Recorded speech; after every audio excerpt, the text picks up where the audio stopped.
Still muted on the other phone. There you go. Just for the public, we are back, and we have Mr.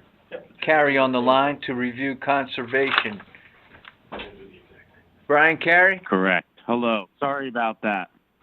That's okay. Welcome back. So we are on page 71, and turning it over to you. Yeah, so I basically came in with a flat budget. The only thing that's been increased over last year is my payroll line item. 2%. Mr. Chairman, I just want to let you know I'm recusing myself from this budget. I just got back, so I saw that you were on break, and I do work on behalf of clients before conservation, as Mr. Carey knows. So while I would love to stay here for that, I'm going to recuse myself. Okay, thank you, Mr. Walsh. We'll let you know when this has ended, because then we're on contingencies with Mr. Bremer. Thank you. Okay, Mr. Carey? Yeah, so this year we basically tried to put in as flat as a budget as we possibly could.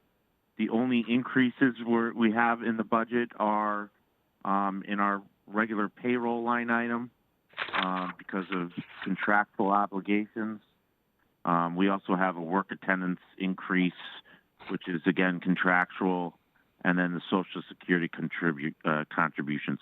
Everything else, I tried to either reduce or maintain the budget from the previous year. Okay, thank you. Questions for Mr. Carey?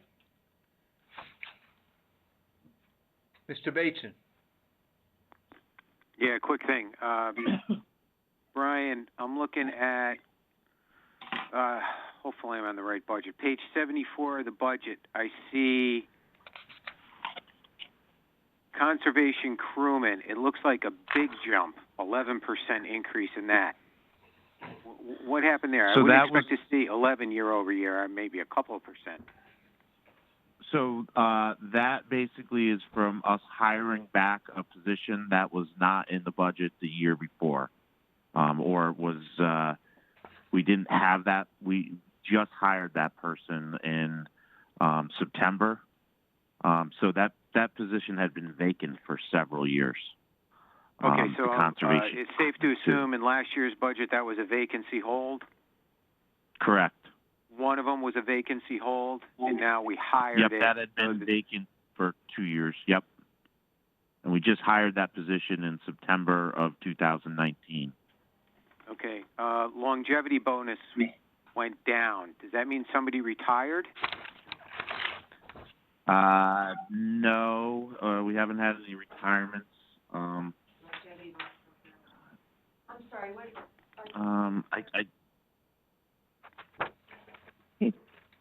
Right, Linda Gardner's taking a look. Yeah. Well, we did have a retirement a couple years back. I think that there's only 2 people or actually 1 person in the department who's actually receiving that bonus right currently. I'm sorry, are you asking for a specific person or the total? He was asking about the total. Okay.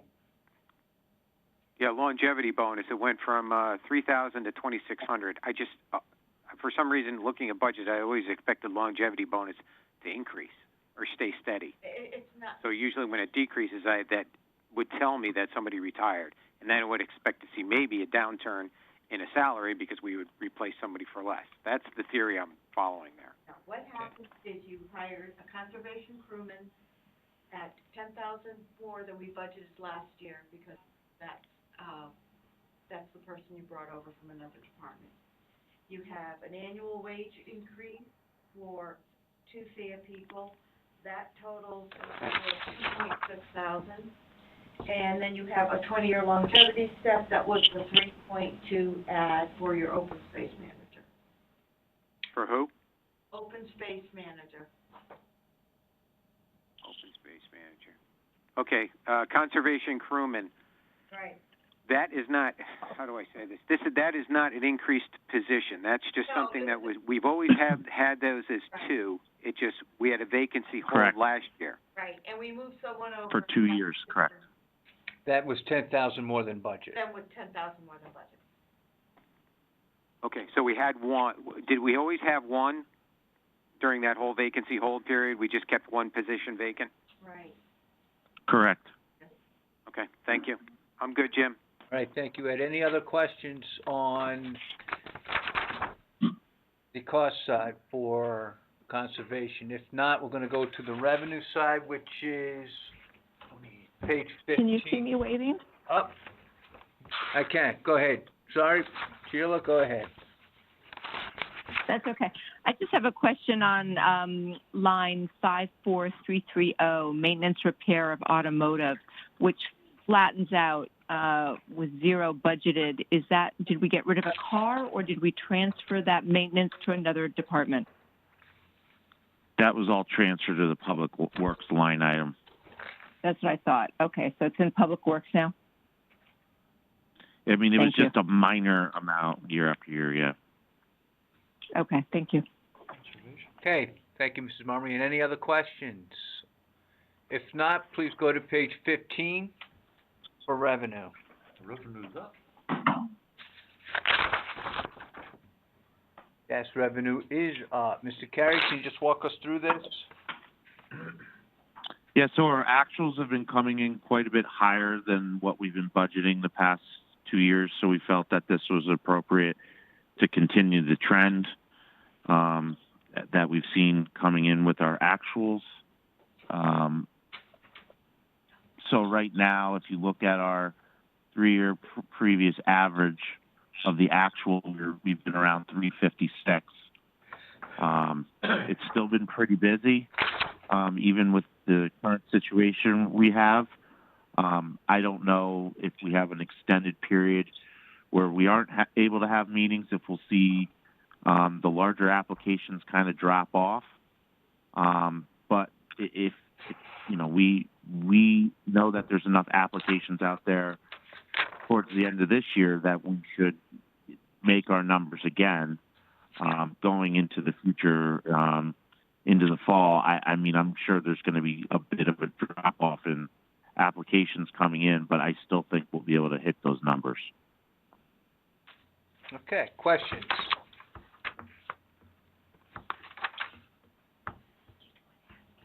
Questions on any of the line items? Mr. Testani?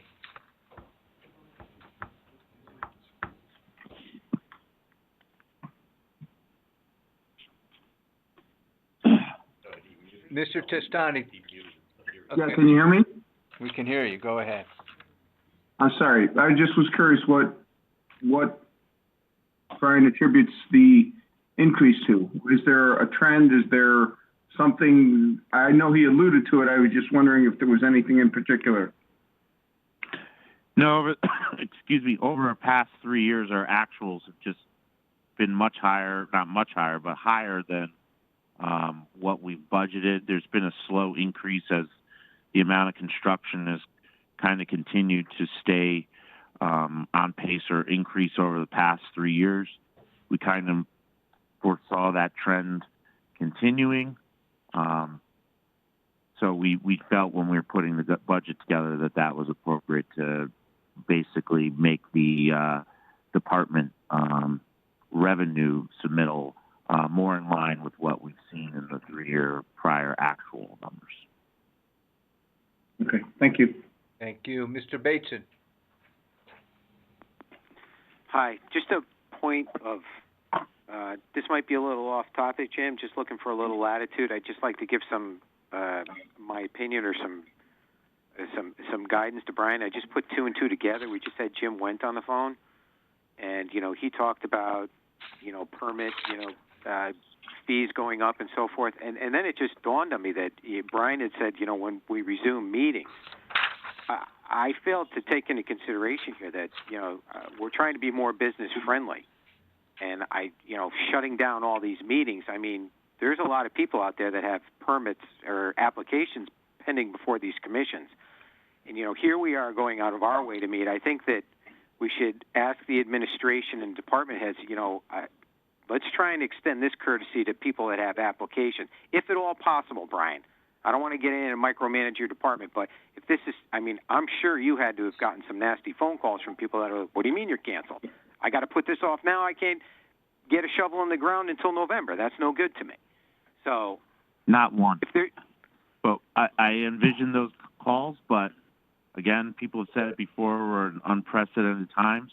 We'll do whatever we can. That's why we're having meetings tomorrow to discuss that. But our and that's meetings good, are... but outside of, town hall, if there's any assistance you need from this board, I'm more than willing to listen to it because I want to see us move forward too. I'm good, Jim. Thanks. All right, thank you, Ed. Any further questions for Mr. Carey? Okay. Thank you, Mr. Carey. We will talk to you very Thank you. shortly, next couple of days, anyway.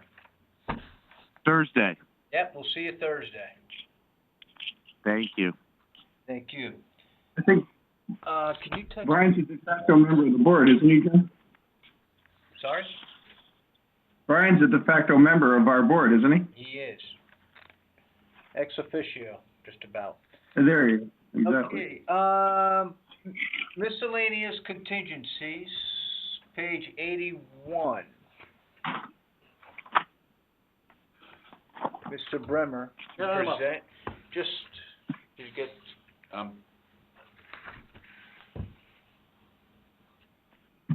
just want to give Mr. Walsh a minute to get back here. All right, no problem. How miscellaneous are these miscellaneous Wait, contingencies? Good question. That's a very good question. Yeah. We're talking really miscellaneous. I think we should all look up the meaning of miscellaneous. Well, there you go. Oh, my God. Okay. Mr. Chairman? Mr. Walsh, you back? Yes, I am. Thank you very much for letting me know through the text message. I appreciate it. You're welcome. Okay, Mr. Bremer. So, in looking at the budget message. Where are we? Okay, we're on miscellaneous contingencies on page 81. Really, page 80 and 81, we're flat for the year. I looked up what's our year-to-date, anticipating that question, and we're about 14,000 year-to-date. This is, kind of a catch-all, this is for small things that, can't find their way into any line item, like, we pay for ASCAP for licensing fees for music in the schools and in the town. We do things like, let's see, we've got, some space needs assessments that were started under the Tetro administration, and we've completed those. It's small things, witness fees, things that just occur. Fingerprinting, if we do fingerprinting of new hires and stuff like that, where do you put that? This is the line that we find it in. And since we were at 13 grand, we're probably gonna come in around 26, 27 would be my sense, my guess. So we didn't feel it justified to raise that number at all. That's why it's flat. Mr. Walsh? Mr. Bremer, thanks for the presentation. The $14,000 that have been expended, have you looked at that, or a lot of it because of the fill pile litigation that's going on? No, none of this is fill pile, that I can tell. None of it is. Okay. No, I'm just looking, just give me a sec. Nope, Okay. nope, no fill pile. Okay. No, I saw fees for expert witnesses and things like that, so I just didn't know whether any of it. No, it's for other cases like, when we do, terminations or separations and that sort of thing. Geez, we haven't had any of those. All right. Are there gonna be any extra miscellaneous contingency that you predict for, like, what's going on with the new, assessors, the town-wide assessment that's about to happen? You mean the reval? Yeah, the reval. There may be That's some legal in fees. that. I mean, it's where these are tangential things that we really are uncomfortable putting in another line that's directly related to something. So, every year, the first selectman and now first select woman does like a Girl Scout luncheon. They have like 100 Girl Scouts come in for a luncheon. I mean, it's that kind of thing. I mean, it's not big numbers, but, you know, that's a couple, I don't know, I think we have 100 Girl Scouts show up, so whatever that lunch costs, we gotta put it somewhere, so this is where we find it. Okay. Anything else, Mr. Walsh? No, thank you. All right, thank you. Mrs. Marmion? Yes, I have a question just in terms of labor contracts that are coming up next year. You have the arbitrator, the cost is included here. How much, I mean, we have gone to arbitration before. How much does that typically cost us in fees? We have very rarely gone to full arbitration before. At least not in my knowledge. Maybe one day's worth of an arbitrator. But if you were really to go to a full arbitration, you're probably looking at, I don't know, at least 4 or 5 full days of an arbitrator, a hearing, and then you're gonna have a few days of him writing a decision. So I'm gonna guess. I would say the average arbitration is probably about 10 days long, at least in my experience. And if, with writing and everything else, so multiply that by $400 or $500 an hour times 8. That's 5. That's 4,000. That's a day. 4,000 a day times. So 30 to 40 days. grand, yeah. 40 30 to grand. 40 grand, yeah. But you don't go to arbitration unless Right, you're so- really sure you're gonna win. Well, that's correct, but I'm just wondering, if we did go to full-blown arbitration and we went over this budget, where would we get the budget to pay for that arbitration? Then I would be looking to our legal fees line. And if necessary, what was also, lined up as a normal contingency for the town, which is, $300,000 in the current budget. Okay, thank you. No problem. Thank you, Mrs. Marmion. Any further questions? I don't see any. Okay, thank you. Moving on to Community and Economic Development, page 93. And who will be presenting? Says Mark Barnhart. Mark Barnhart. I online? You are. Good evening. Can you hear me? I can hear you. Great. Welcome. So if I may, the major change in the budget this year includes funding for a full-time director of business development. That would be directed toward business outreach to the existing Fairfield business base, as well as attracting new business investment to help grow the grand list. Happy to answer specific questions the board may have. All right, thank you, Mr. Barnhart. Mr. DeWitt? Thank you. I noticed that the Board of Selectmen, Mr. Barnhart, reduced the regular payroll line by $20,000. What was that all about? The original amount was a placeholder, I think, that was set by the director of budget director. And in discussions I had with the first selectwoman, I recommended a lower amount. So that 150 turned to 130, is that right? And even that might be a little bit on the high side. Okay. Okay, yeah, thank you. Linda's fault. Linda. Okay, looking for other questions, Mr. Mottola?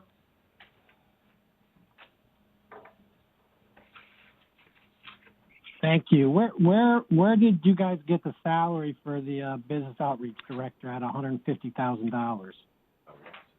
Where did that come from? if you know. So the question is, Lynn, did you, I want, What's that based on? Is it just, did you look at comparables? Did you look at other towns? I mean, where did that's a hefty salary. That's just, I'm curious about that. okay, so the question is, where did that, it was a placeholder. My opinion would be that it would be in the order of 95 to 110 would be the appropriate amount for this position. So why is it at It hasn't been evaluated. Yeah, it hasn't been evaluated yet Okay. by the HR director. Okay, so that's just a hold. Would that Yeah, also, the correct. 150 include benefits and everything associated with it? Does he just not hear my question? so the question is, Linda, can you, right. Did it include benefits? Is that what your question was, Mr. Mottola? Yeah, yes. Is that why, that's right. The 150 didn't include benefits. I just selected a number at the time. We put it in there, Okay, that's and fine. then, And then we moved it to 130, because we did do a bit of a survey on other towns. We think the market rate is around 130, and we're very comfortable with that. Okay, So just, Plus, that's it. that doesn't include, well, it's not just the salaries. it's Social Security as Yeah, well well, is in that budget. Right. Mhm. Right, because it was reduced by 200. Okay. so Right. what other towns have that position? Well, there are a number of towns with, it depends on the town. I would say that there are a number of towns out there that have a more robust economic development group than we have. I can certainly send you a list of towns that have more people in their economic I development. think that'd be good. Okay, that's fine. All right. Be happy to I send. mean, that, I'm talking about management types, not, Yeah, no, absolutely. okay. yes, yeah. Okay, Mr. Mottola, thank you. Anything else before I move on? Okay, Mr. Thank you. Mr. Walsh?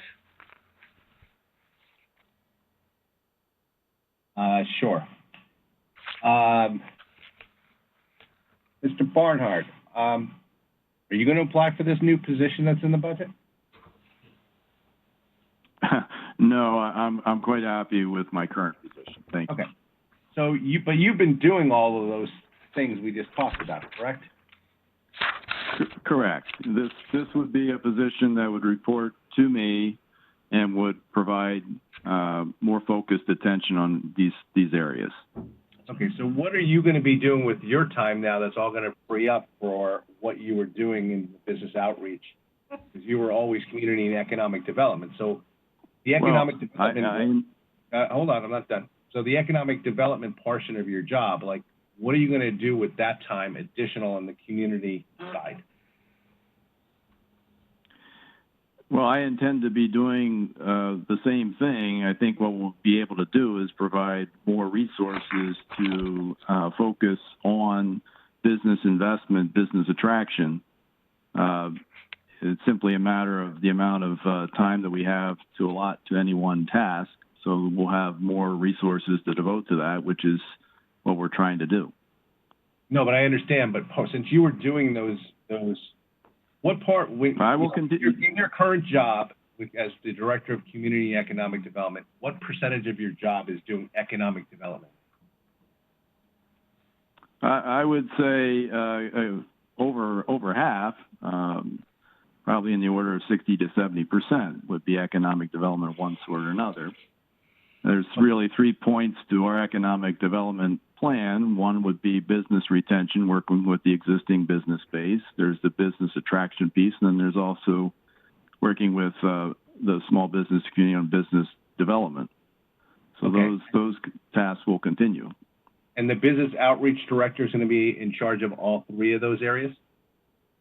No, we'll be working to, I will be in charge, but the business outreach director will be focused on, mostly on the business attraction piece, as well as working with me on the business retention piece.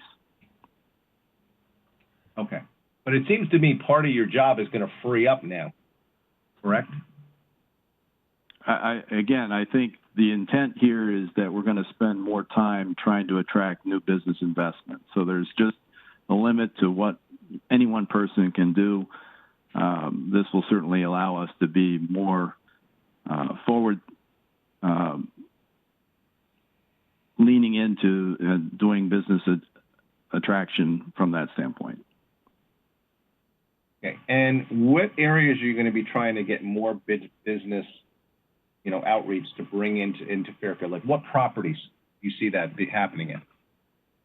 Well, our focus right now is both on the Fairfield Metro and the Exide battery site, but then beyond that, there are other redevelopment and infill opportunities throughout town.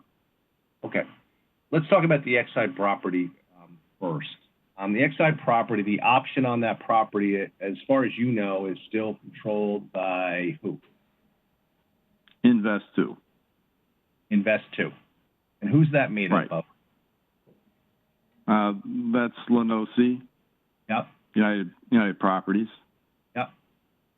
And they're professional developers, correct? Yes. Okay, so they're, having represented some people who do this type of work, they normally know how to develop properties and what they want to do. How is it going to be that we get involved with that?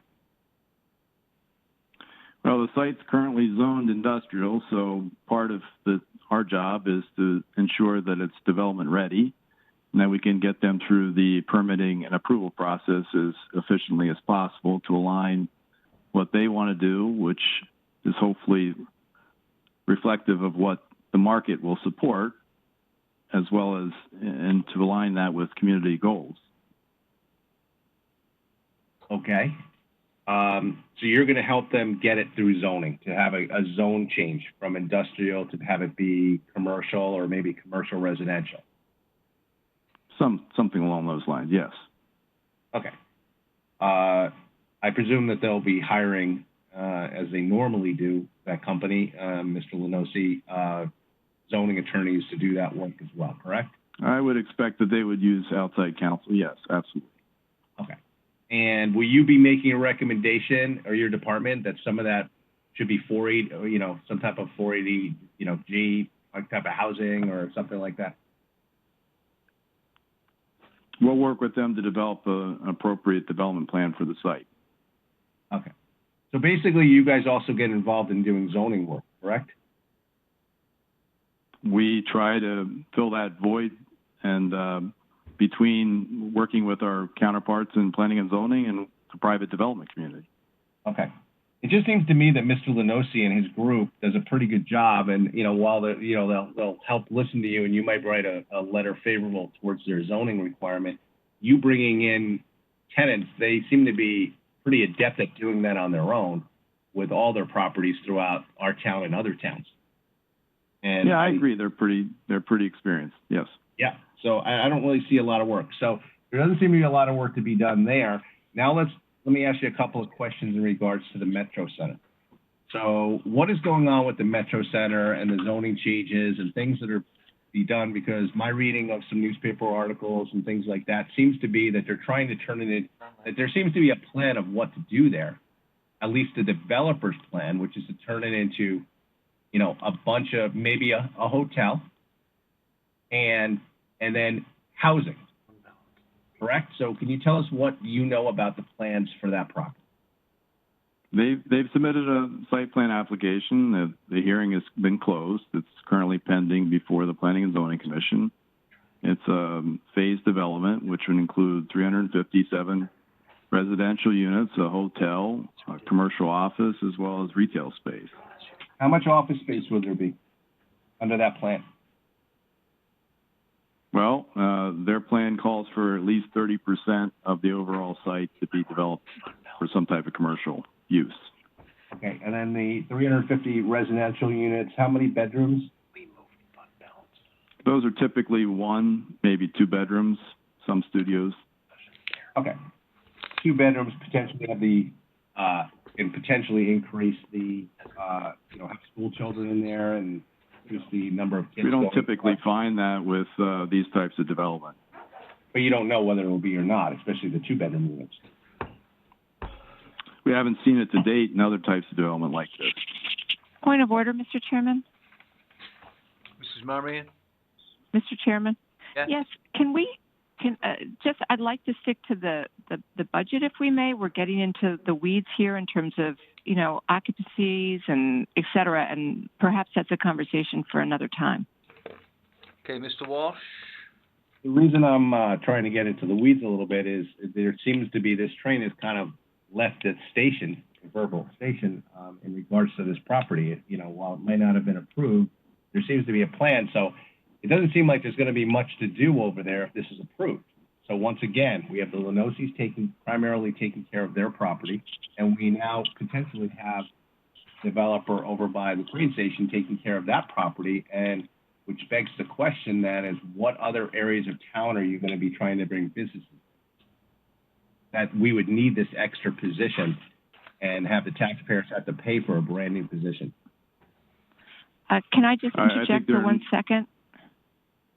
Because I think this is a really important conversation, but it gets to a question that I have, which is that I think we need job descriptions for both Mr. Barnhart, which I'm sure exists, and for the new proposed position, so that we can better understand the differentiation of the responsibilities. That's what I think is kind of lacking here. Okay, so Mrs. Marmion, it's a good point, and Mrs. Gardner is telling me that the job descriptions are on the town website. Right. Where on the town website? They're on the 2021 budget under the handouts, and I sent you the link last week. They're on the Along with 2021 budgets on the RTM. handouts. Yeah, and I'll send it to you again. Yeah. And if there's just an easy link, so you don't even have to go to the website, you can just hit the link. Okay, in your email. Mrs. Gardner's going to send us the link. I'm gonna resend it to you right now. Thank you very much. You send it to Mrs. Bossy? I'll make sure I send it to your 4G. Yeah, that Okay. that no one. problem. Okay, very good. All right, Mrs. Marmion. Right now. Okay, so Mr. Barnhart, Well, just to try and wrap this. I have a follow-up question.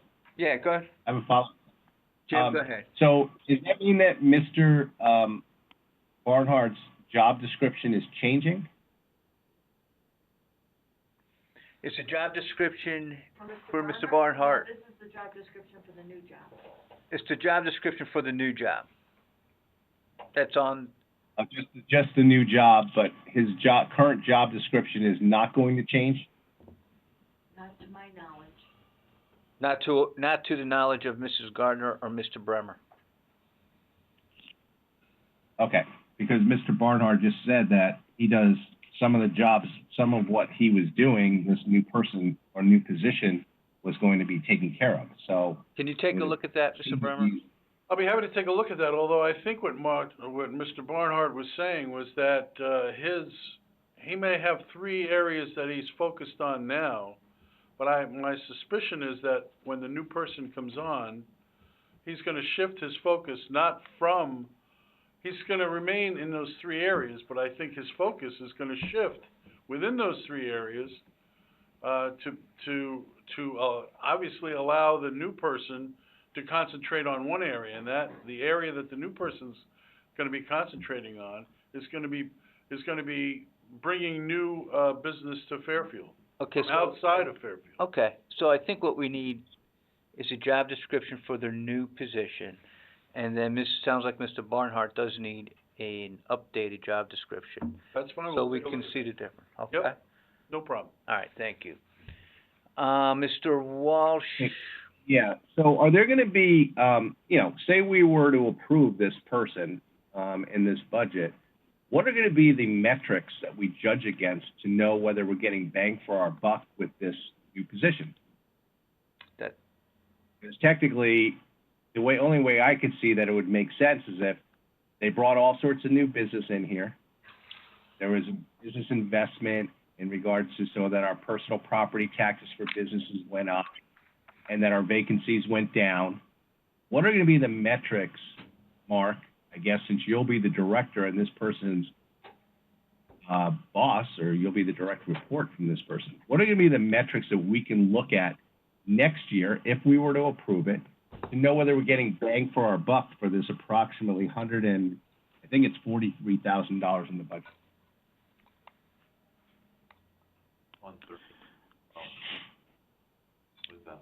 Mark, do you have a sense Yes, of that? Mr. Walsh, I think Yeah, I think Mr. Walsh definitely touched on a few areas. One would be, we should be able to obviously determine new businesses moving into town. That would obviously affect things like vacancy rates, perhaps. Certainly, we'd like to see, the underlying purpose here is to see investment that would translate into commercial growth. There are factors that obviously affect that are beyond, any one individual's role. This is going to be an organization-wide effort to try to do that, to grow the grand list. And so I do think that things like vacancy rate, you'll see certainly businesses themselves that would be able to look at from the standpoint of metrics. So you'd be able to show us, like, how many new businesses came to town, what the vacancy rates are, and also, I guess, to deduct from that would be what businesses left town during this next budget year. Yeah, there's always a certain level of churn in any local or regional economy. Okay. So there would be direct metrics that you'd be able to supply us next budget season if we agree to this. Yes. Okay.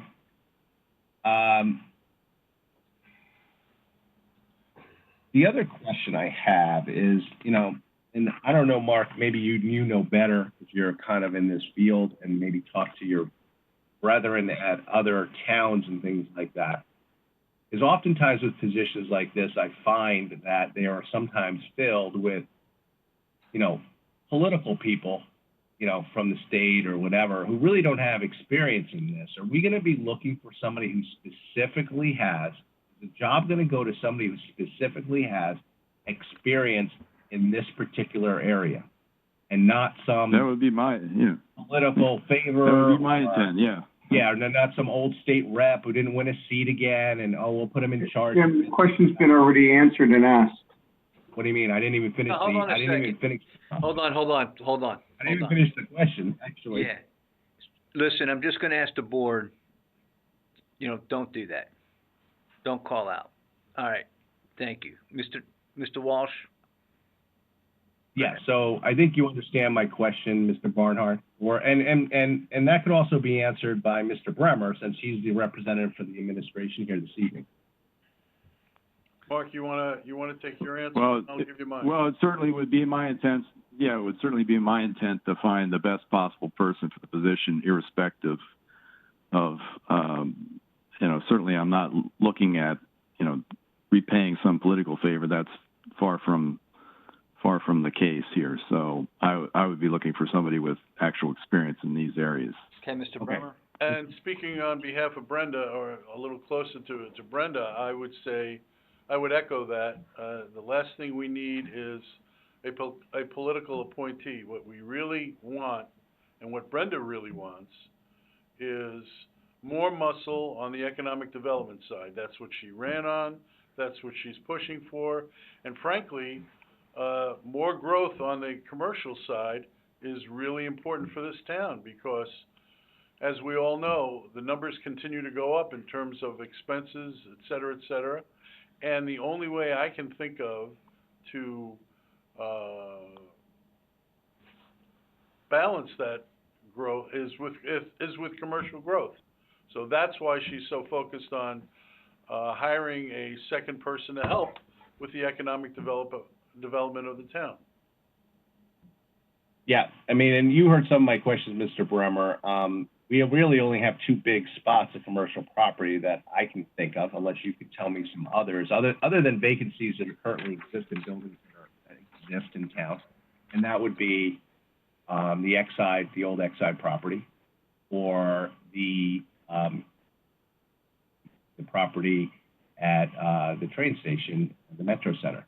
So, the Metro Center seems to be getting away from. Those may be the larger undeveloped or underdeveloped tracts, but there's certainly going to be opportunities, particularly in the Commerce Drive area, to do redevelopment of existing underutilized parcels. So I think that's really the focus here. Okay, but some of those are kind of coming to an end, right? I mean, many of them have either been developed or are currently in the course of right now. When I drive down, there's a lot of construction going on all along Commerce Drive. And, some of the spots I thought would be good for that kind of thing, they're already in the works. I mean, the domestic kitchen property got taken over by Porsche Audi, so they use it basically as a lot for extra cars. There's a spot, there's a lot of car dealerships, which I think is great, and I think it's a great area for all that stuff. I'm not taking away from that. I think that's been a major plus for the grand list. But we're starting to kind of run out of properties over there.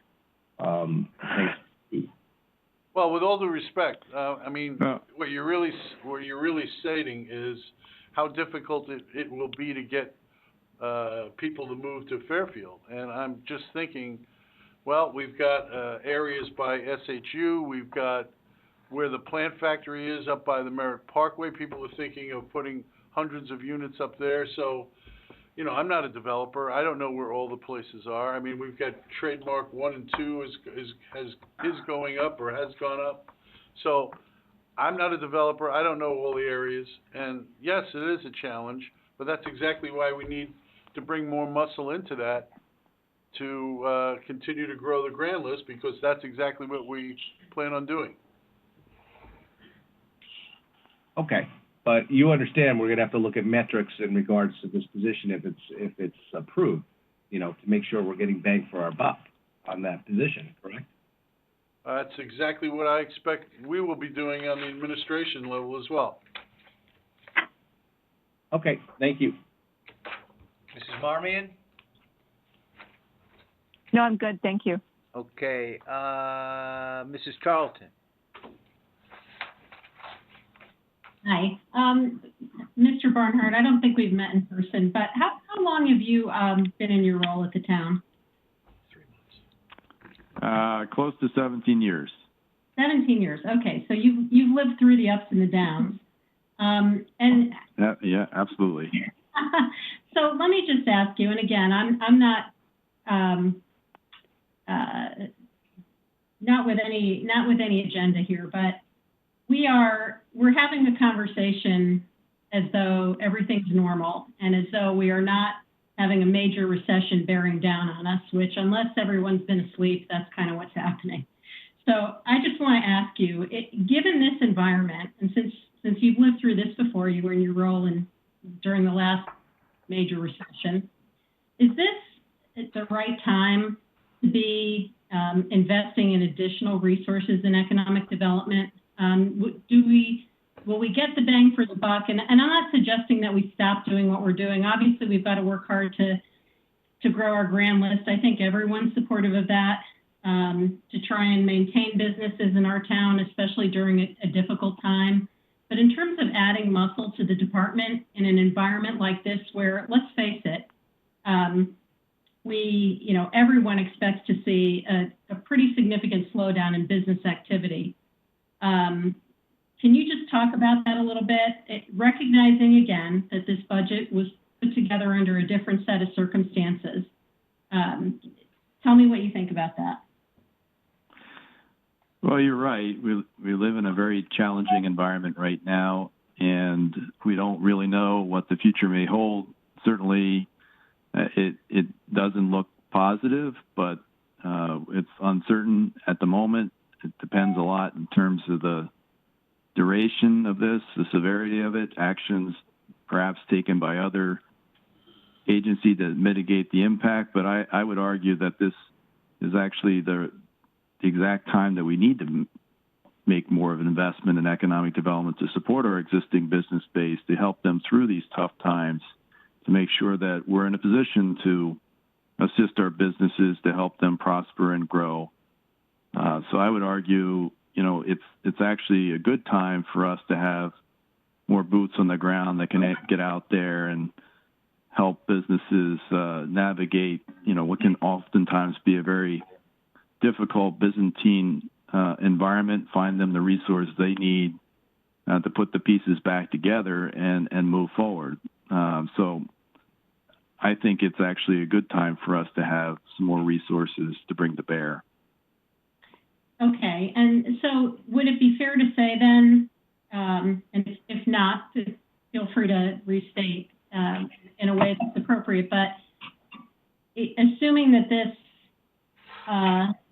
economy does what it looks like it's going to do, your statements, you just said you think more boots on the ground are necessary to kind of help our existing business base. So does that mean in that scenario, the shift would necessarily be away from bringing in new businesses and more towards trying to support our existing business base?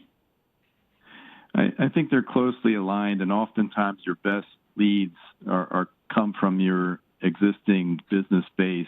A core part of any business attraction strategy would have to be looking at the businesses that are currently here, making sure that we're meeting with them and put them in the best possible position to grow. And they oftentimes will generate additional leads and be your best cheerleaders and supporters and advocates to attract other businesses into the area. So I don't think we should ignore one at the expense of the other. I do think in the short term, at least, given the scenario that we anticipate with the coronavirus and the impact that we're likely to see on the local and regional and national and global economy, that, you know, perhaps we should look inward initially, make sure that we're giving attention where it needs to be to our existing businesses to make sure that they're in best position to move forward before we, you know, court outside businesses. But I don't necessarily think you have to, you know, you don't have to necessarily ignore the one at the expense of the other. So I that's how I would say it. Okay, thank you. And I realize that if this position is approved in the budget, you know, the timing of hiring someone is going to be dependent on the facts and circumstances. But I just think it's important to recognize in this kind of environment we're looking at, we're going to see a decrease in business growth, right? We're not going to see lots of new businesses opening and starting and moving to town. The exact opposite happens in a recessionary environment. And, you know, the credit markets are different and a lot of things are different. So just in terms of kind of front office resources, you know, I think that matters. And I, again, am 100% supportive of the First Select Women's agenda in this area. I just wonder about the timing given where we are right now. So thank you for your comments. All right, thank you. Mr. Bateson. Yeah, Jim, thank you. This is to Tom. Quick thing. I noticed in this budget, this department, the new proposed position is a DH. I don't think I've ever seen a department that has two department heads. I just want to, when this job description was put together, I think we need to do that in concert with an organizational chart and make sure that direct reporting responsibilities or duties are laid out explicitly, because I don't want any confusion within department who reports to who, okay? Okay. Thank you, Mr. Bateson. So we got that. We got job descriptions, organizational chart. Okay. I still see hands up. Not sure if they're up again or because they were not taken down. So, Mr. Mottola, your hand's still up? You have a new question? I have a question. Go ahead, Mr. Mottola. So real quickly, hey, Mark, was this your idea or the First Select Woman's idea, or was it a combination of both? I think it was a combination of both. Okay, all right, that's fine. Fair enough, thank you. And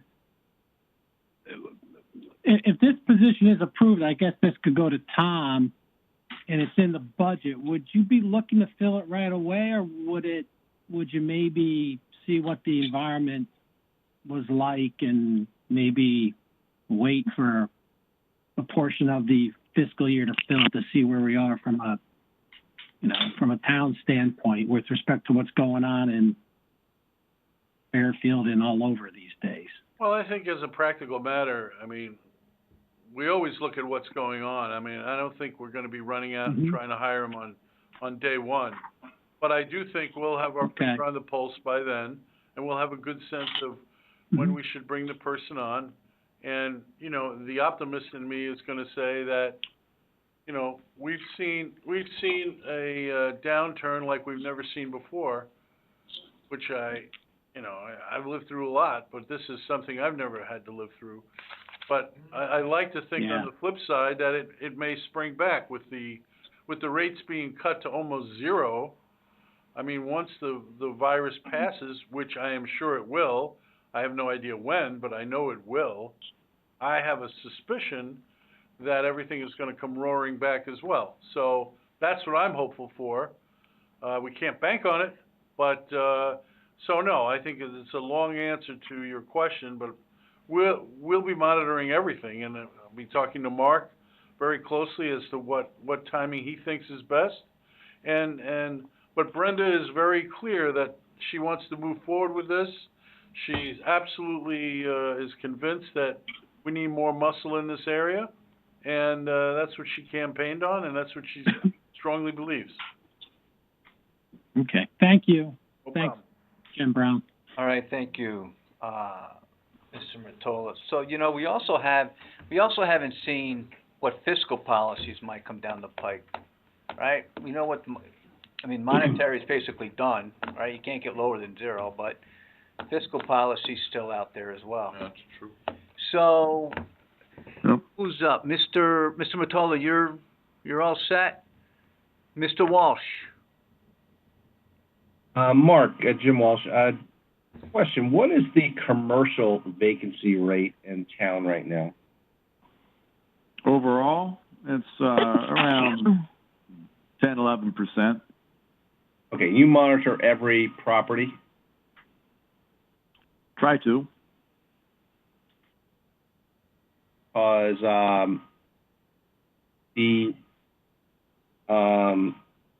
I just did some quick research in looking at Cushman and Wakefield's statistics for Fairfield County, and the current vacancy rate on commercial properties in Fairfield County is 28.4%. And I guess the question I have is, what is the plan for the new guy, and how to implement in that kind of environment?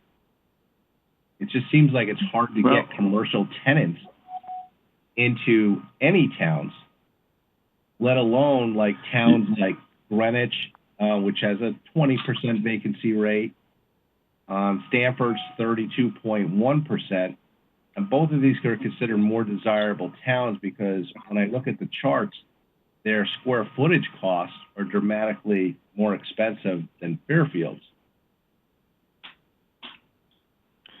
Well, you're right. There's a lot of product out there, particularly in the office market. We've talked about that before. So that's certainly a challenge. And the state as a whole has not been the most business friendly and hasn't seen a lot of new job growth over the last couple decades. So certainly our work is cut out for it. We have outperformed other areas of the county, and we consistently do that, in part because our office market is relatively small compared to Greenwich or Stanford, certainly Norwalk. But there are opportunities there, and certainly as you look at sites that might be underutilized or not performing as robustly as they could, they present opportunities to again attract investment that would create development opportunities that would translate into growing the commercial component of our grand list. So I think that's one of the things that we'll be looking at to do. We understand that that's the objective, that's the overarching goal, to try to grow the grand list to relieve pressure on the residential tax base by growing that component. But we also understand that, you know, only 4.5% of our land mass is actually zoned for commercial industrial. I think it's really important that we're undertaking a update to our plan of conservation development, and we look at whether or not, for example, the Kings Highway area, whether that commercial corridor could be expanded. Perhaps it's there are opportunities there. There are opportunities, as Mr. Bremer alluded to, around the Sacred Heart University campus. Perhaps we could look at things there that might also translate into commercial development opportunities. So I think there's a lot of different things that we need to look at as a community. We're not going to be doing it by ourselves, this person or myself. So we'll be having to work with others within the organization. You know, I mentioned planning and zoning in particular. In trying to rezone properties? Mr. Chair? Mr. Chair? Yeah, I think that's, yeah. Okay, and Chairman, you've been, we're totally off the budget. We're, well, we're talking about economic development, and Jack, I understand you haven't been here, but, in previous years, at least the last 10, but we're talking about 10 years, we've talked about economic development, and this is really our only opportunity to talk about it, so we bring it up during the budget. Oh, okay. Mr. Brown, I think you can give him the history. Jack, I wanted the question to continue. We're talking about a new position, and Right. questions are centered on that new position. So if we want to get that position passed, we have to review it more thoroughly than this budget than we have in the past. We were talking about planning and zoning, that's why I asked. All right, thank you. Mr. Okay. Walsh? Yeah. Go ahead. And, you know, Ms. Charlton asked you earlier to, you know, because she's kind of newer to our board, about how long you've been here in 17 years, which congratulations on that accomplishment. It's been great. And, you know, Mark, I think you've done a good job. But out of the 17 years, how many of the years have you been trying to find commercial tenants for office space at the Metro Center? Quite a few of them. Like 15 of them? It's been a long and arduous journey for sure. But like approximately 15? Let's see, the project came online 2010, 2011. So yeah, as we were going through that process, I would say at least that period of time. Yeah, and we couldn't even, or at least the developer who was there, who was really trying to sell us on like 1 million square feet of office space, said he wouldn't build a building until he could at least rent out one of those, was never able to find one tenant for that spot that would even build one building. He found tenants, we weren't able to actually ink the deal, that's for sure. Okay, because he wanted too much money in order to make it work? That's partly it, yes. The numbers didn't work. Numbers didn't work. All right, thank you, Mark. Okay, thank you, Mr. Walsh. I'm looking up for any more hands. I do not see any at this time. Sheila, you jumped up on screen. Is that just No. because you? No, Okay, I moved, sorry. very good. All right, Mr. Barnhart, thank you for being here tonight. Thank you for your answers. Appreciate that very much. Have a good night. Thank you. Okay, moving on to purchasing, page 148. Mr. Foley.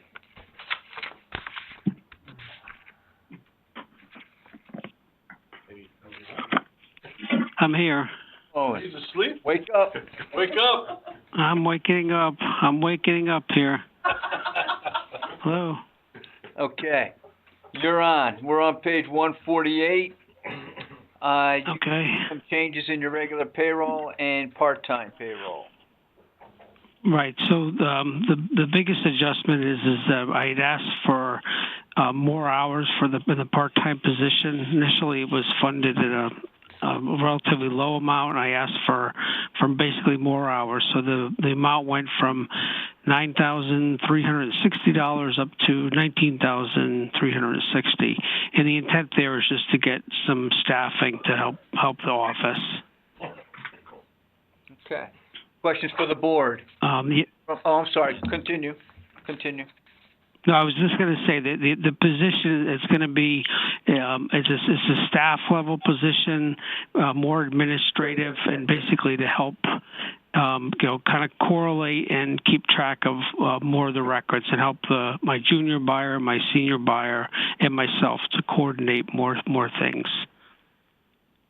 Thank you, Mr. DeWitt. Yes, thank you. Just point, the Board of Selectmen, Mr. Foley, seems to have moved your temporary payroll of $6,757 into that part-time line, right? Yes, yeah. So that was it was moved from one account to other account. So it's the same kind of people, just different accounts, right? Correct. Okay. Right. Great, thank you. You're welcome. Mr. Testani. Yeah, hi, thank you. Question on line 55400, there's an increase of 65% on the advertising line. I'm just curious what accounts for that. It's basically what we're doing is we advertise projects that's costing us more money to advertise them. We advertise typically in the Connecticut Post, and their fees have just gone up quite a bit, and we're also running more ads in the paper. When you say advertise, help me to understand. You're speaking of... Yeah, like legal ads. So in other words, we go out to bid. We would publish an invitation to bid in the paper. So that's what that is. I see, gotcha. Okay. And what would account for such a large increase? You just doing all of them, or there's more projects that we've been advertising. So so when we advertise them, it's like I said, it just costs us more money. But there's more ads going into the papers. Okay, and is there a legal requirement that these ads be published in the newspaper, or from a digital perspective that might be less cost effective, or just trying to think we do publish them on the website. We also publish them to the state portal.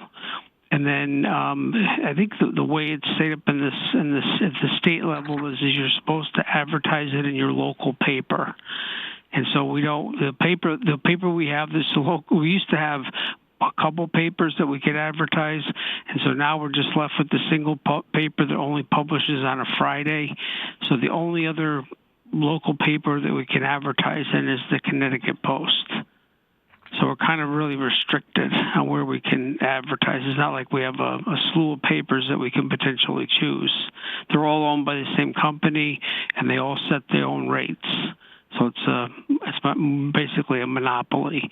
And to answer your question, so the state on their what you call it? It's the statutes say that you publish in your local paper. And so that's what necessitates the posting in the newspapers. And I wouldn't say we publish everything on the paper, but we do. A lot of the items that we publish are reimbursed by the state. A lot of the projects that we'll do, grants, and they require that we publish them in the paper. So that drives that cost up. And the average cost of the ad is like $300 to $400. So they're not cheap. So when you do the math on them, it's not like we're not doing hundreds of these. And then some of the ads, like if we do, like say the Mill Hill, the construction on that, just the way that we have to run the ad has to be a lot bigger, and that ad can be like $1,000 to run the ad. All right, thank you. Thank you. Thank you, Mr. Walsh. I wholeheartedly confirm what Mr. Foley was just talking about, these advertising fees, because having to have advertising stuff for clients, you can't even believe the monopoly they have and what they can charge. So, totally Kane. Yes. In regard to, the part-time payroll line and the work is it one person or multiple people that's Yeah, it's going to be doing that? one. I'm trying to get one person. I'm hoping to get someone to work, say, about between 16 and 20 hours a week. I'll try to get someone probably to work like, say, 5 hours a day for 4 days a week. That's what I'm shooting for. Now, is some of that work to be able to do? I mean, I know during the fill pile there was a lot of things that were found out, and we didn't really have like performance bonds and stuff like that. Is a lot of that to help really do the work that really was supposed to, be done? All the formalities, insurance, bonds, all that stuff. Right. Follow up on that, because I know that could be extremely labor intensive. Right. So we're doing it. Go ahead. I was going to say right now we're doing it, but it takes us the time to do it, so it's taking time away from other things. So I wanted to get it so that we could do it more efficiently. So basically have one person that would, that's going to assist all of us in doing it. And it connected with that is even doing like calling up and checking on references and then following up on, whether it's the performance bond, certificate of insurance, validating the bid bonds, validating performance bonds. It all takes time. And again, there's 3 of us in the office. And it just, with all the other stuff that we're doing, it's just a little overwhelming. So my thought was that it would leave some of the pressure, and so that the other 2 buyers and myself could, that we can actually really look and actually become, because what we're doing now is we're basically being reactive. I want to switch it so we're being proactive, so that we can kind of get ahead of the curve on some of the projects, so that we're not just like chasing our tail. So this is truly administrative stuff, because from what I understand, Yes. you've been working like a dog, like especially during this fill pile thing, playing catch up on a lot of stuff. Yeah, that, wasn't really being done. And I'm hearing that you were working till 8, 9, 10, 11 o'clock at night. And will that relieve some of that stress? That's what I'm hoping. Yeah, I'm hoping that it's yeah, that's my goal is and then connected with all this is you have, our normal purchasing responsibilities, but then we're staffed to the building committees. So we're staffed to Holland Hill, we're staffed to Mill Hill, we're staffed to H. Miss Richardson, we're staffed to the Special Projects Standing Building Committee, we're staffed to Roger Sherman. So we help them with their budgets, we process all their invoicing. It's an awful lot of stuff. So I'm having this part-time person take up some of the pressure, and they're going to help hopefully do some of the filing and some of the record keeping, so that it just takes away some of the stuff that myself and the other 2 buyers are basically struggling to keep up with. Yeah, this seems to make a lot of sense, especially some of that administrative stuff. Well, it's administrative. Following up to make sure insurances are renewed, that we're listed properly on insurance certificates, is very important stuff, as we found out during the fill pile problem. Right. And in other areas, actually, we found that as well. So, I think I support you on that charge. That's all the questions I have for Mr. Foley. Thank you very much, Mr. Foley. Thanks for all your Thank efforts. you, Mr. Walsh. You're welcome. Thank you. Okay, any other questions on this particular budget? If not, Mr. Foley, you're also going to address administrative services, and we'll go to page 54. We jump back to page 54, 55. And this actually has a reduction of just about 8%. Right. Due to the reduction of 204 copier leases. Right. So what we've done, or what I've done with the assistance of Mr. Kelly, Dave Kelly, is we've looked at the existing copier fleet that we had, and what we did is we've opted on some of the smaller units in lieu of leasing them to actually buy copiers. So what we did is we some of the machines that came up for end of lease, we opted not to release those new machines, but instead buy equipment. And we've done this throughout the town. And what we're doing is the budget line you see there. Basically, what we did is we took the machines that were being leased, we right-sized them, and then we bought machines in lieu of leasing them. And then in addition, what I've done is I'm taking all the machines and putting them onto a common lease. So we have what's called a coterminous lease. So that it'll be probably another 2.5 years that will go out to bid for all of our copiers at one time. What was happening was the leases were all coming up at basically a machine here, machine here, machine here. And so this whole process, we're hoping to drive the cost down to the leases. In this case, you can just see it in that one budget. We just drove them down. And again, we're hoping to continue this with all the other town departments. And you might see through their budgets that they should have slightly reduced costs in the rental of the copiers. And as a result of this effort, and it was not just my effort, but more so with Mr. Kelly, Dave Kelly's helping us go through and do all the coordination with this. Okay, thank you, Mr. Foley. Mr. Walsh? You're welcome, sir. Mr. Foley? Yes. Yeah, I guess I see what you're doing. I mean, I have to do the same thing. To be quite honest with you, I don't know why I'm in charge of this in my office, but I am. And oftentimes it is better to just own it. Do you guys follow that ownership up with maintenance contracts, like where you pay, a certain, cost per page, and then they supply the toner, but they also have to do the maintenance on these machines as they get older? No. Well, no, the machines that we did the numbers, and they're actually, we did mostly the smaller machines. So we figure if we can go two to 3 years, and if the machine fails and we can't get a tech out to fix it, then we basically can just discard it, and it's paid for itself and buy another machine. All right, thank you. You're welcome. Okay, seeing no other questions, Mr. Foley, thank you very much. Thank you. Appreciate it. Have a good night, everybody. Bye. Good night. Thank you, Mr. Good Foley. night. Bye-bye. You're welcome. Bye-bye. Okay, next on the list is finance. Hold on one second here. Finance, page 145. Let's keep page 145. This is Mr.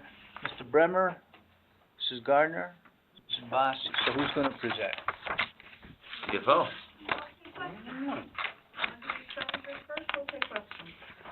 Okay. So here. Yeah, come on up. Don't be afraid.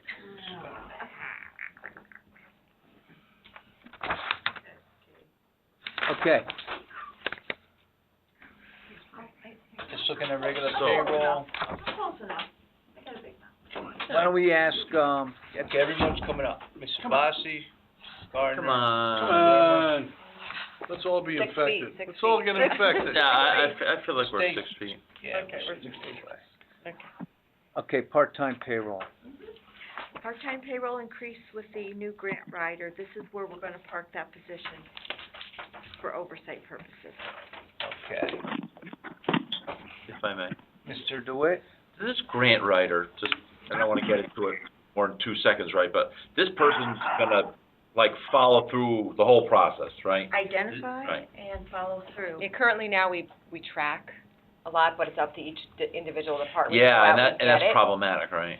So we figure, you heard Brenda's Yep. spiel at the beginning as well, is for us to help find these opportunities and help write the non-technical part of the grant. Right. I think for 35 grand, it's a bargain. Just for the follow-up, because I see the gentleman from engineering in here all the time, Right. and I'm thinking, here's this guy's a PE, Right. and he's sitting there writing grants, Right. and he should, a lot of other things he could be doing, right? So, it's a good idea. Thank you. Okay. Thank you, Mr. DeWitt. So on the chief fiscal officer, what's the plan here right now? Well, when we,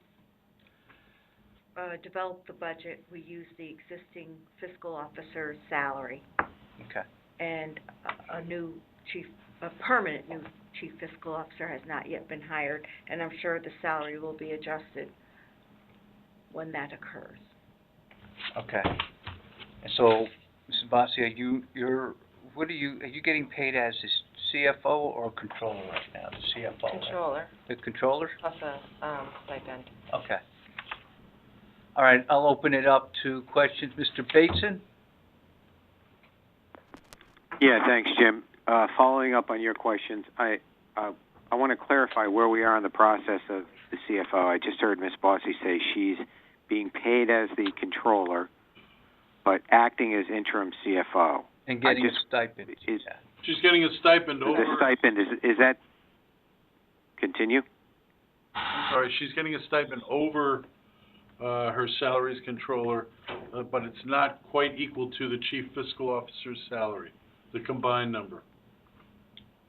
Okay, and that's in theory because she's doing the interim CFO job, correct? That is correct.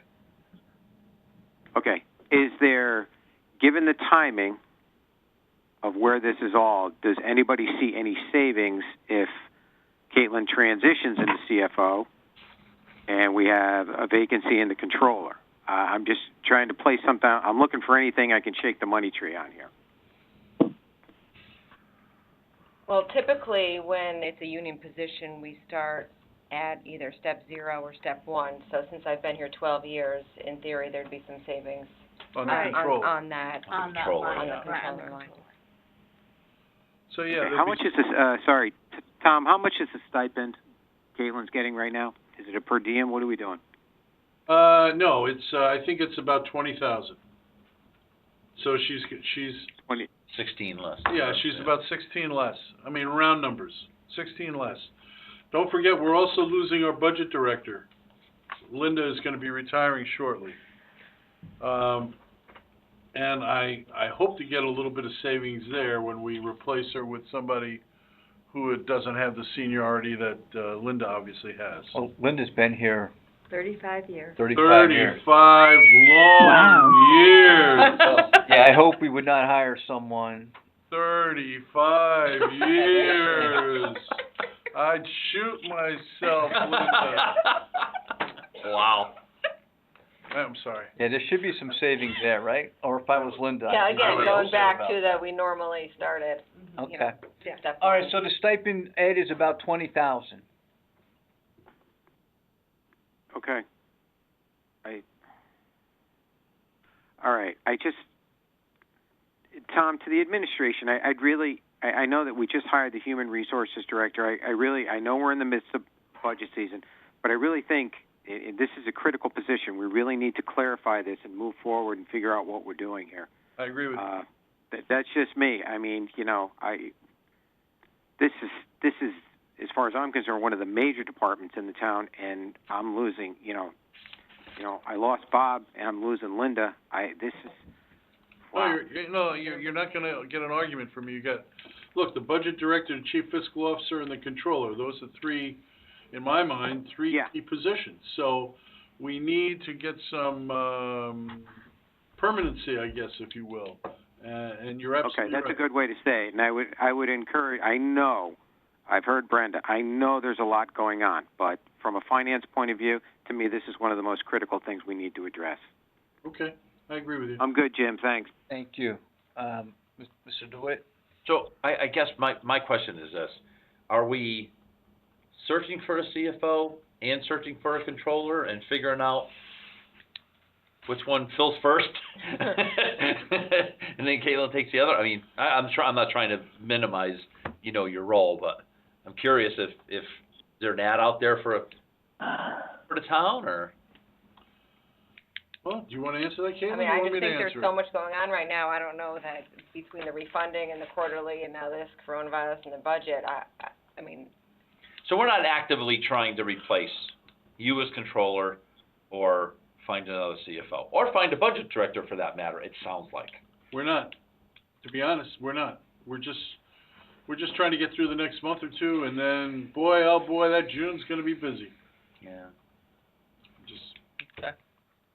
Telling you like it is. So, so this budget, of course, will start in July, so suffices to say that the budget's probably a little overstated in salary in that no matter what role you decide to take, Caitlin, and whoever we hire, they'll probably come in lower. Yeah, like I said, typically the union positions go back Sure, to sure, the sure. starting step of that salary. And yours too. Yeah, exactly. Right. Yeah. Okay. A little bit, yeah. Mr. Walsh? That's true.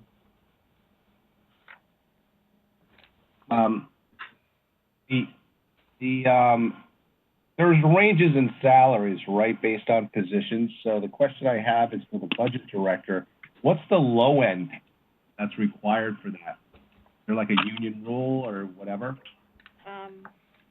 It's in the union, contract. It's step, Wait, I don't have it in front of me. It's the initial step. Let me look it up in the union contract. Hold on, Jim. I think they're all up on the website, under but I'm just HR, gonna but. look it up. Exactly. Hang on, Oh, just take a second. okay.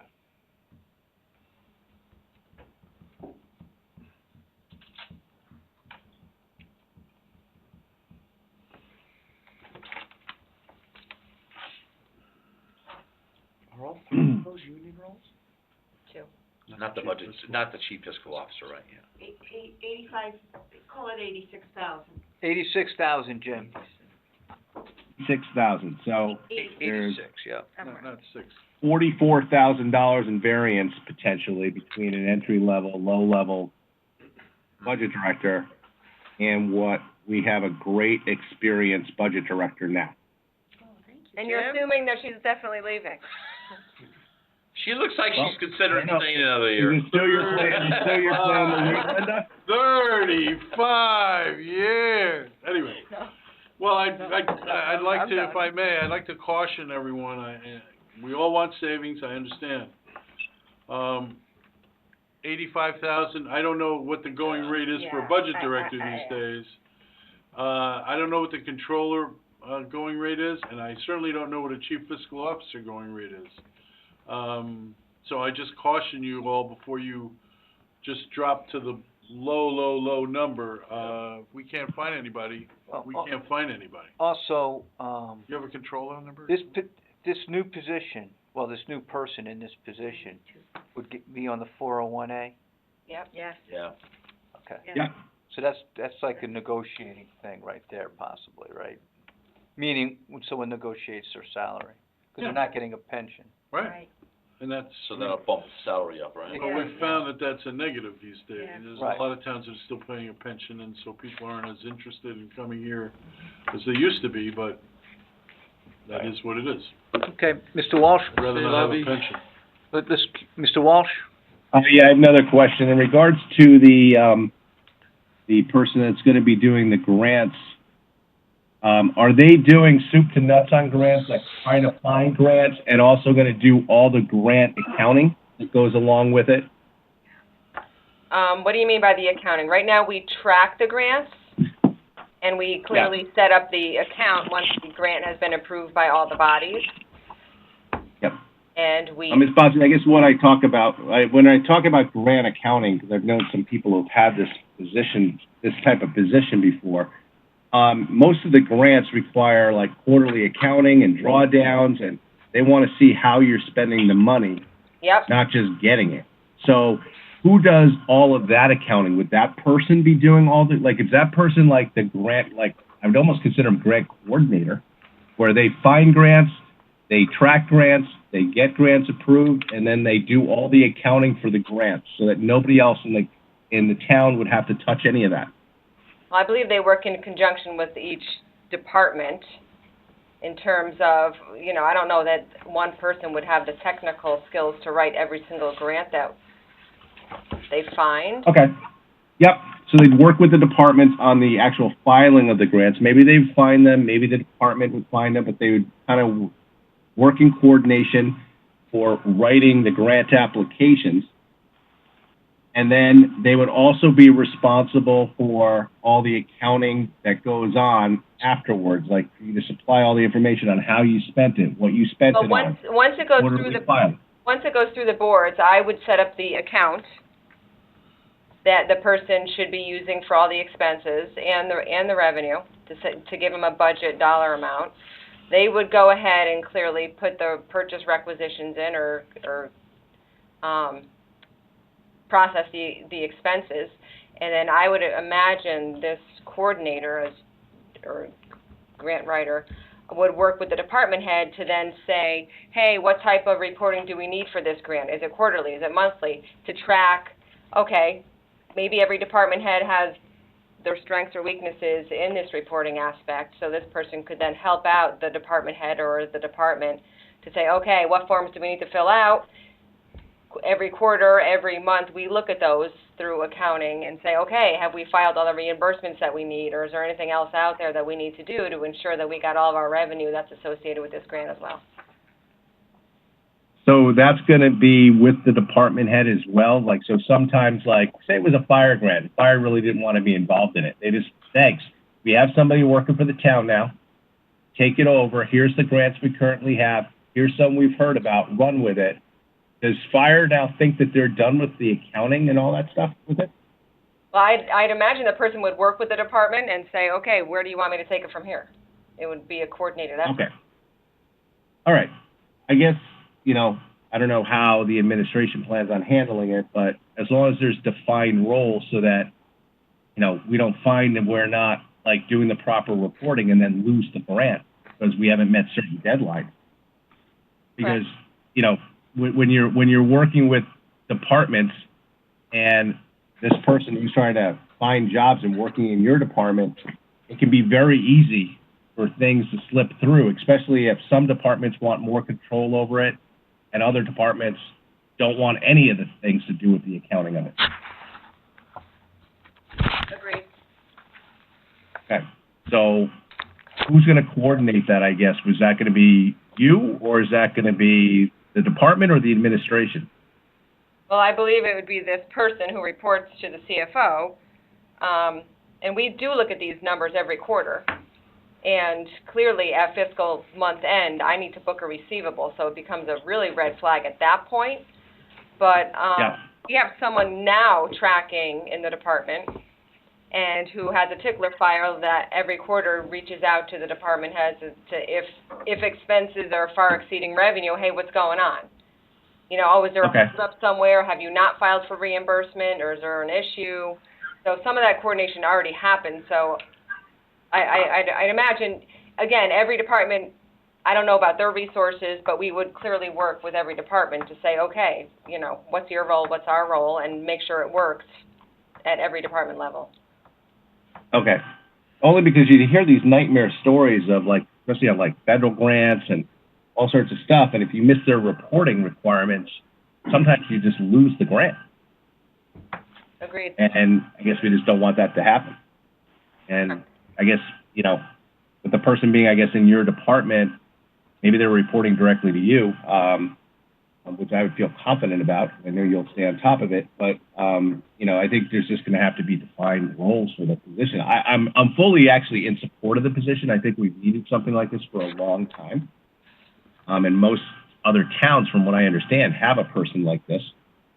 So I think it's a great thing. It's just going to have to be the proper coordination of it.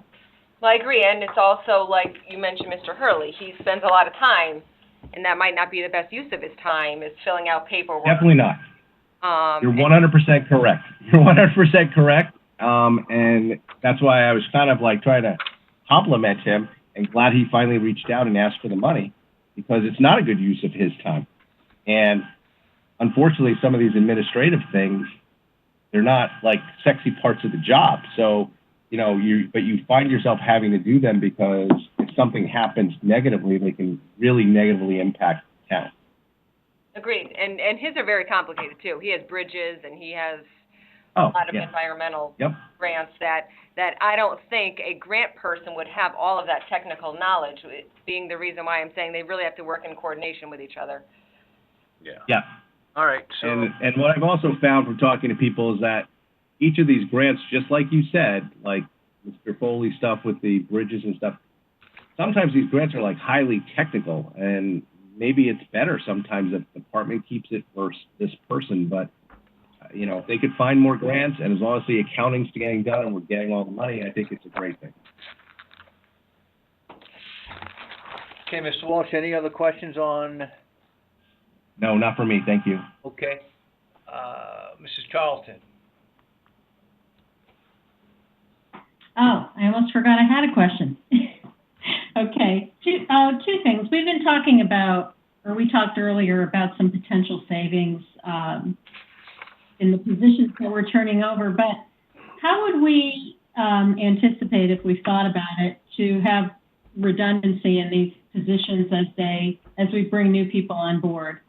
So, for example, do we aim to hire a budget director while Linda's still there and have both position people in place for some period of time?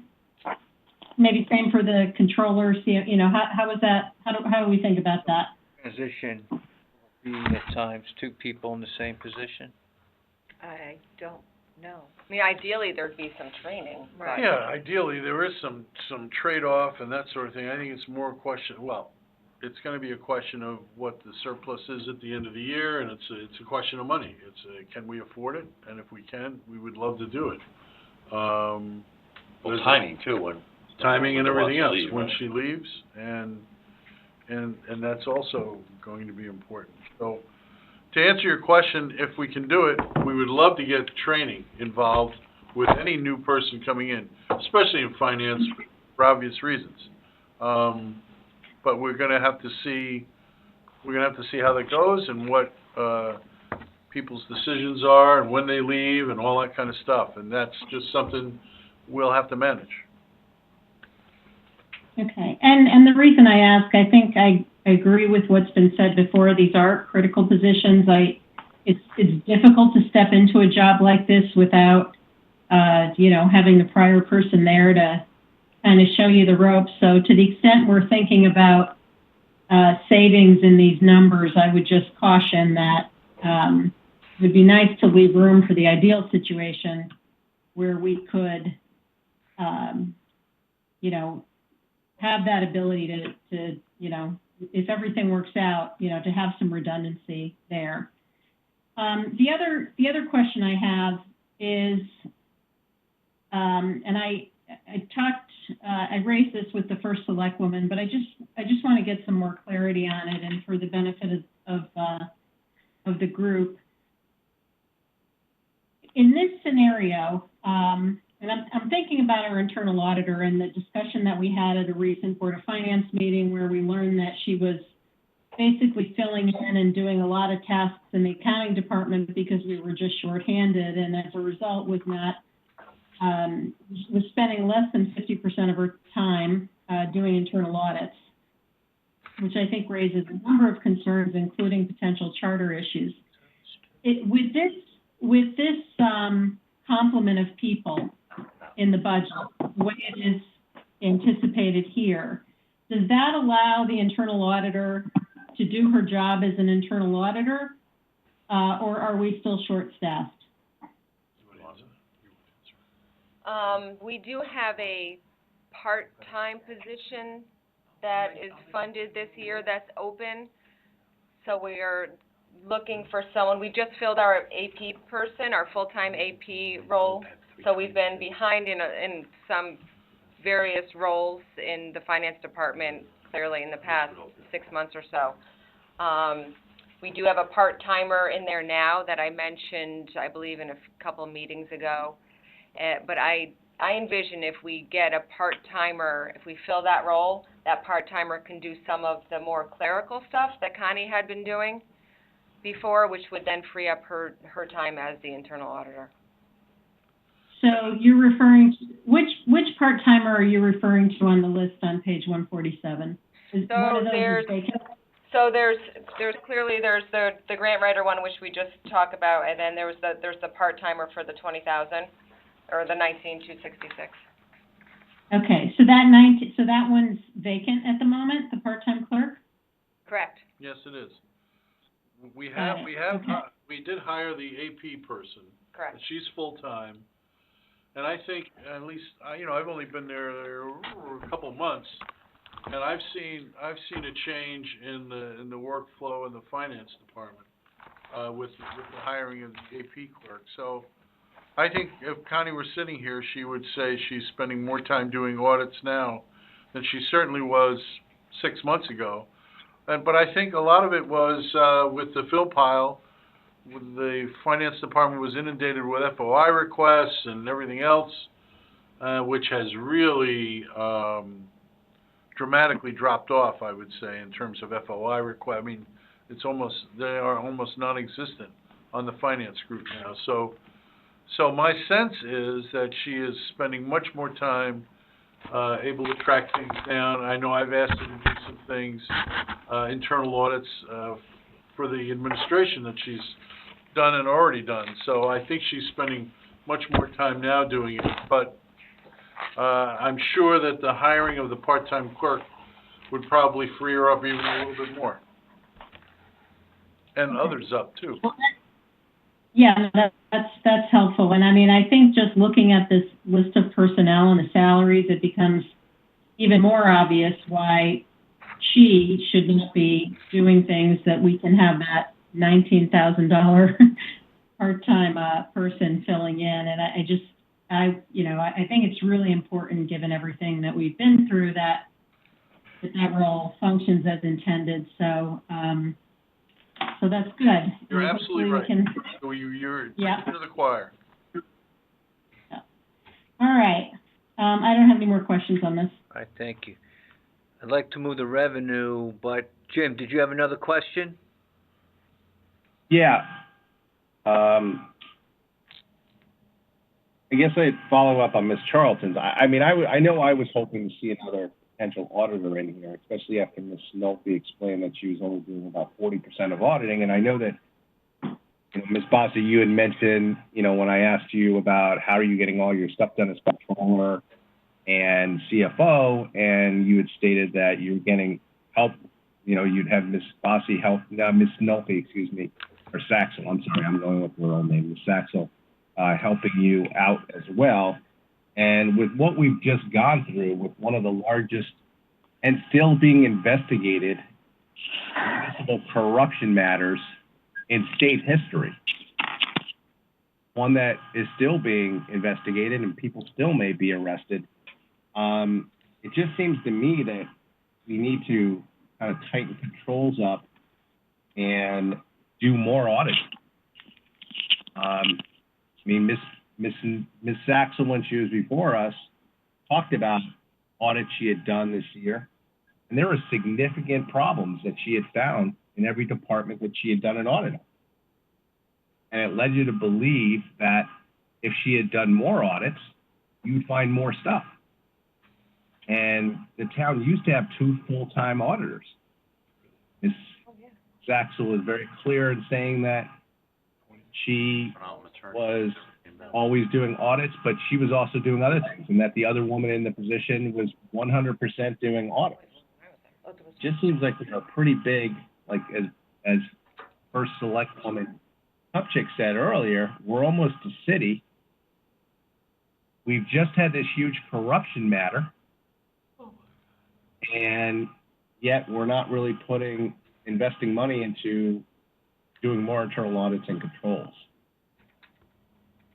And I mean, I don't know. I think we may want to, ask Mr. Centofanti. I mean, I don't know. I know he's still in the midst of doing his investigation about what his thoughts are and what other towns do. Have you guys looked into what other towns do and how many internal auditors they have based on the size of the town and the size of their budgets? We have not. I mean, we certainly could. I think we need to. I mean, most times you have corruption, municipal corruption, people start investing more money in this, and it just seems like there's no, we're hoping the police find whatever they're going to find. We know the investigation pursuant to First Selectman Woman Kupchik is definitely continuing, and she said we could expect more things to be coming down the path. But yet we're not putting money into those areas to try to kind of root it out. All right, so something to consider. Mary, you're your committee could talk to Mr. Centofanti and get his opinion on that. We'll look at other towns. I have no Yeah, problem. take a look at other I towns. have no problem.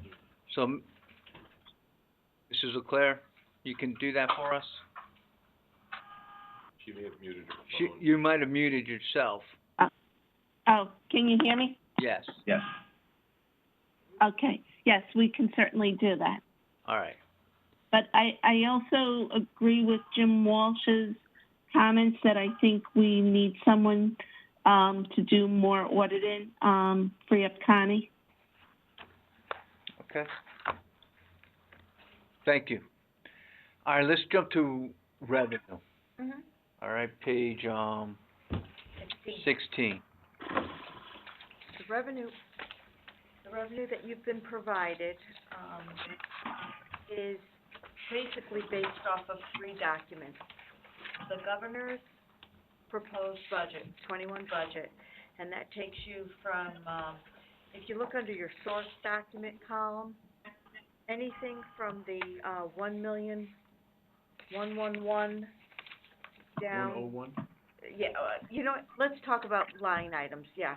Your 41100 line item down through 41196 has all been provided by the governor. And if you'd like, I have those documents from CCN with our revenue on it. The next section, which we have already discussed, is the whole investment and contra income revenue, which we're going to be revisiting. So we'll leave that for another discussion. And then everything that's rental or lease, anything, the rest of that schedule going down is right off of our lease schedule. Got it. Anything that's a 3-year average is simply that, a 3-year average. Okay. Very good, thank you. Any questions on revenue?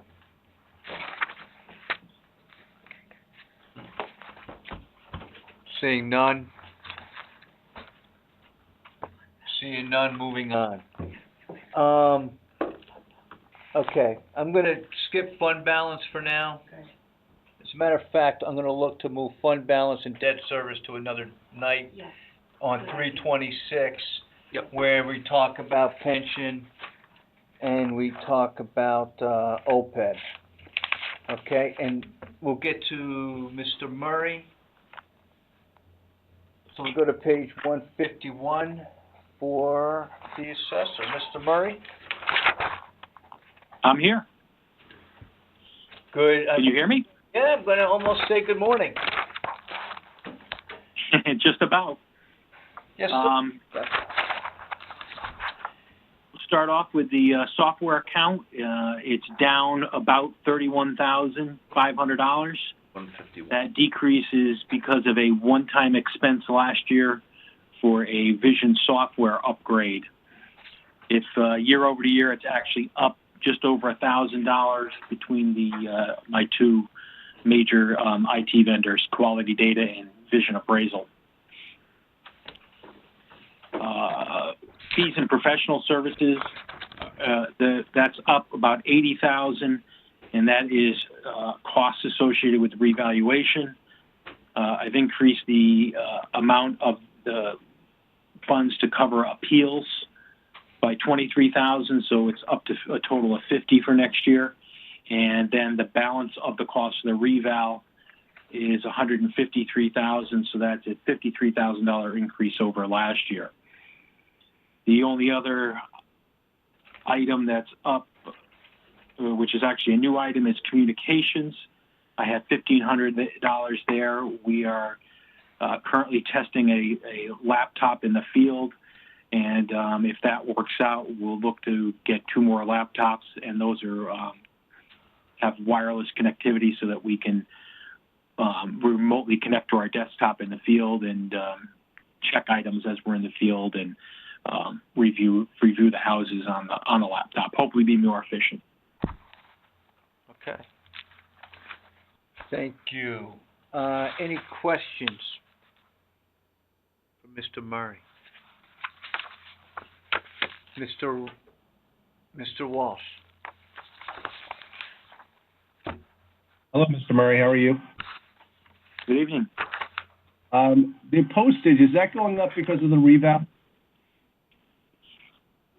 Postage? You have a 36.36% increase in postage.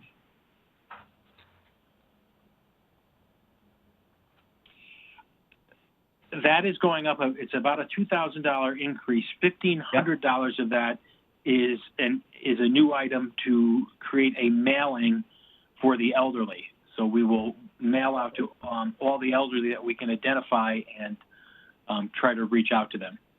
And we had spoken about that on our Senior and Disabled Tax Relief Committee, that we thought is that a separate mailer or the one we were kind of talking about to try to find more seniors to take advantage of senior and disabled tax relief? I believe that's the same one we were talking about. It's an outreach. Okay, great. I definitely think that's worth it. And travel and meetings, why is it going up by 28.7% from $2,875 to $3,700? That is primarily for the Board of Assessment Appeals. It's customary to bring dinner in for them when they're doing their deliberations, which typically run, for instance, tonight it ran from 5 p.m. to 10 p.m. So we typically bring dinner in to keep them going. Okay, and that expense is going up by 28% or 29%? Well, the whole budget went up $825. I believe we had. Let me check last year. Last year we budgeted $375 for them. This year, next year it's budgeted at $1,000.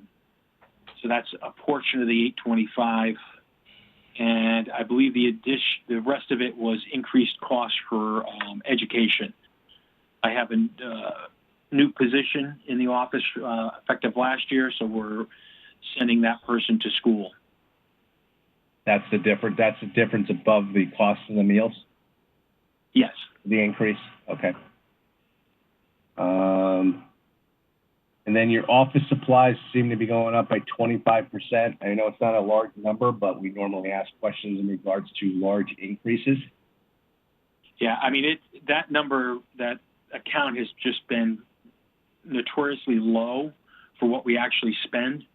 I think if you look at last year, we actually overspent the account. Okay. So you've been overspending it for the last couple of years, you think? Not for the last couple. I know last year we did. Okay.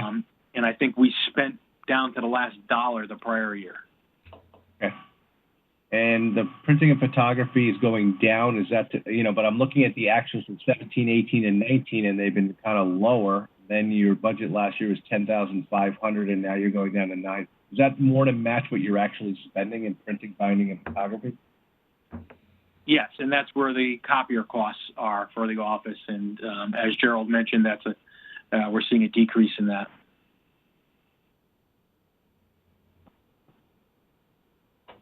And what is the reason for the increase of 92% in the secretarial area services?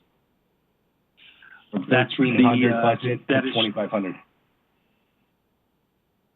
I'm sorry, in secretarial?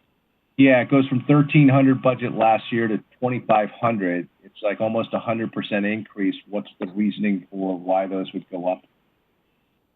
That is the secretary for the BAA.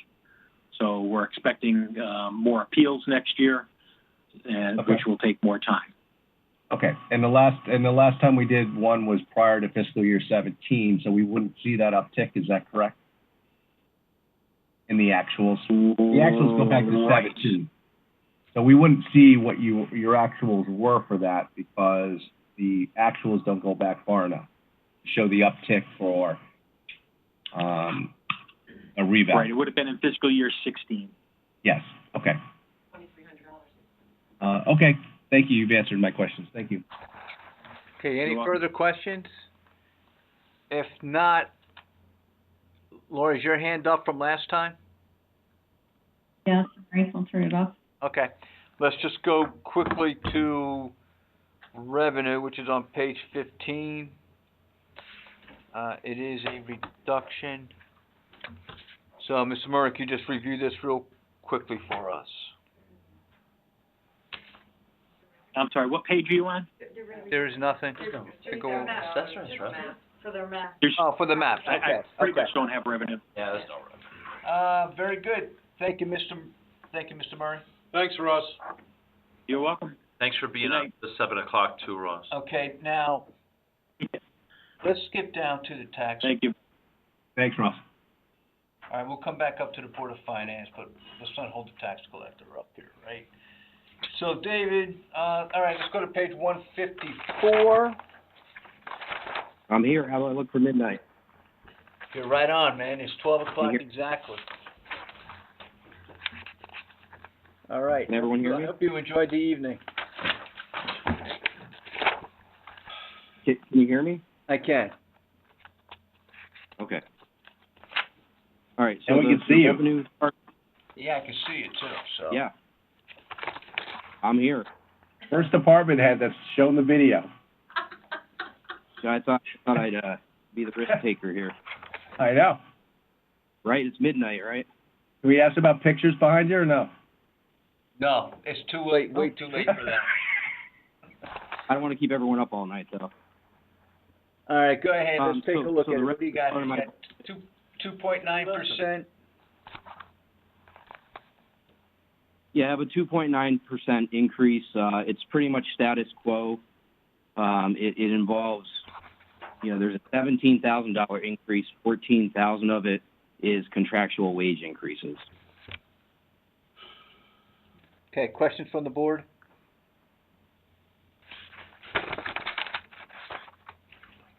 Mr. Walsh?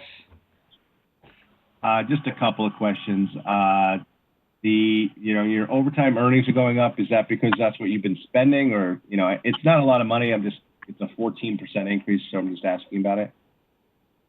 Yeah, so we did end up overspending by a couple hundred last year, and it's mainly just to because of position cut a few years ago. This was a solution to provide a better service to taxpayers, to keep up on payments, reduce phone calls. So that's what that comes from. Okay, and your rental and storage is going down by a minimal amount. Is that because you've given up some space, or? Again, that involves the change in the renting of the copiers with Gerald. There was a lower fee. Gotcha. Estimated. Okay. That's all my questions. Thank you so much for staying up. Oh, no problem. Thank you, Mr. Walsh. Any further questions? Okay, you're free to go. Good night. Thank you for being here. Thank you. Okay, let's go to Board of Finance, page 164. Hopefully we can agree to this, right? This is, and this is just us. Any questions from the board? Kim, you got a question on this? None. Okay, I see your hand up there, that's why I asked. Oh, I'm sorry. That was left over. Sorry. Okay. All right, no questions on our own budget. Very good.